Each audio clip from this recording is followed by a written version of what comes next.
ویدیوی امروز le conditionnel passé.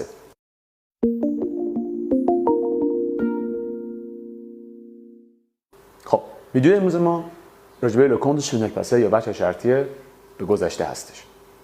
اولین مطلبی که باید بدونیم اینه که دقیقاً عین ساختار رو پس کمپوزه کندیشنل پس هم این ساختار رو داره.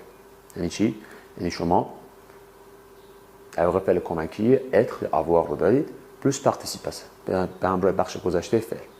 اما تفاوتی که اینجا وجود داره اینه که فعل être و avoir شما به حالت کندیشنل پرزنت باید صرف بشه. پس این نکته رو هیچ وقت فراموش نکنید. بقیه نکات مثل اینکه چه فعلی با چه در واقع فعل کمکی بیاد و در واقع هماهنگ شدن بخش گذشته فعل با سوژه ارتوگراف بقیه همه این حالت پس کمپوزه هستش. اما حالا بریم با هم مثال ببینیم. مثلا par exemple pour le verbe parler برای فعل صحبت کردن. خب فعل parler اگه خاطرتون باشه توی پس کمپوزه به حالتی بودش که با فعل avoir با گذشته تبدیل میشد. اینجا دقیقاً همینه. اما اینجا ما باید le verbe avoir رو فعل avoir رو باید به حالت کندیشنل پرزنت باید صرف بکنیم. بریم با هم صرف بکنیم. j'aurais, tu aurais, il aurait, elle aurait, on aurait, nous aurions, vous auriez, ils auraient, elles auraient. Ça va jusqu'ici? Plus participe passé. خب بخش گذشته فعل parler چی میشد؟ کاری نداره. فعل parler به ار ختم میشه. ار رو پاک میکنیم و اکسنت ایگو میذاریم. به همین سادگی. j'aurais parlé. دیدی چقدر راحته؟ برای فعلایی که دقیقاً عین فعلای حرکتی اون 14 تا یا 17 تا فعلی که ما در واقع داشتیم که با فعل être در حالت پس کمپوزه با فعل être فعل کمکی être به گذشته تبدیل می‌شدن، اینجا دقیقاً همونطوریه. بریم با هم دیگه مثال ببینیم. اما بازم تکرار می‌کنم که باید شما اینجا فعل être رو به کندیشنل پرزنت باید صرف کنید. خب حالا فعل être میشه چی؟ je serais, tu serais, il serait, elle serait, on serait, nous serions, vous seriez, il serait, elle serait. خب حالا avec le verbe aller طبیعتا فعل aller که بخش گذاشته‌شو به سادگی خاطرمون هست. aller on supprime er au accent aigu c'est clair. je serais allé. voilà.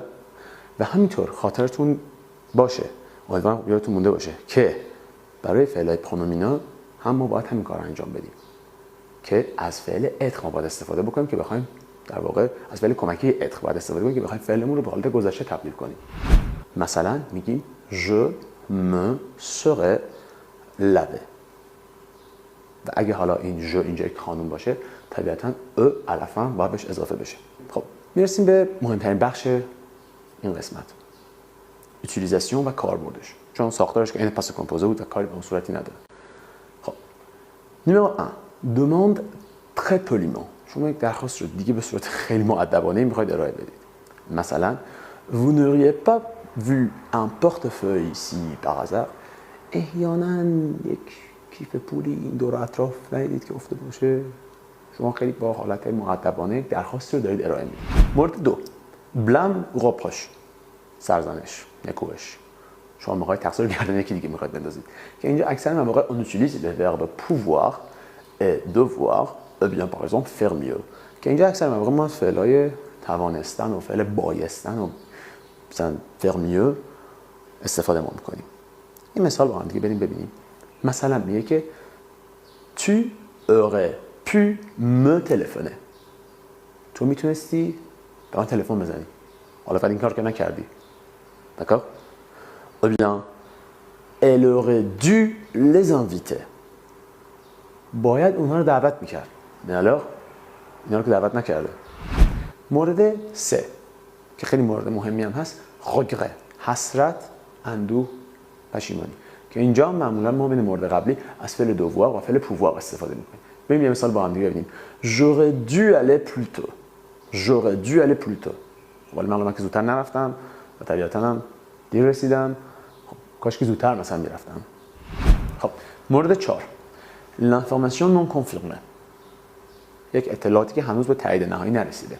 مثلا ما میگیم le ministre aurait rencontré les syndicats. اینکه اون وزارتخانه حالا احتمالاً با افراد اون صنف یا حالا گروه ها متشکل ها ملاقاتی داشتند. خب مورد 5 که مهمترین مورد هم هستش که ما اینجا از یک سری در واقع جمله شرطی ما میخوایم استفاده بکنیم. خوب دقت کنید. si plus que parfait conditionnel passé. یه مثال بریم با هم ببینیم. si il était parti plus tôt, il serait arrivé à son rendez-vous. Il serait arrivé à son rendez-vous. یعنی اگه زودتر حرکت میکرد و زودتر مثلا میرفت به قرارش هم زودتر میتونست برسه. Mais alors c'est fini. خب دیگه الان ولی نمیشه کاری کرد. بخاطر که اون آقا کلا دیر راه افتاده بودش. خب امیدوارم که از این ویدیو خوشتون اومده باشه. شما میتونید ویدیو ما رو به اشتراک بذارید با بقیه و اینکه میتونید از این ویدیو امیدوارم که تونسته باشید خیلی چیزهای مفیدی رو یاد گرفته باشید. ادیوس.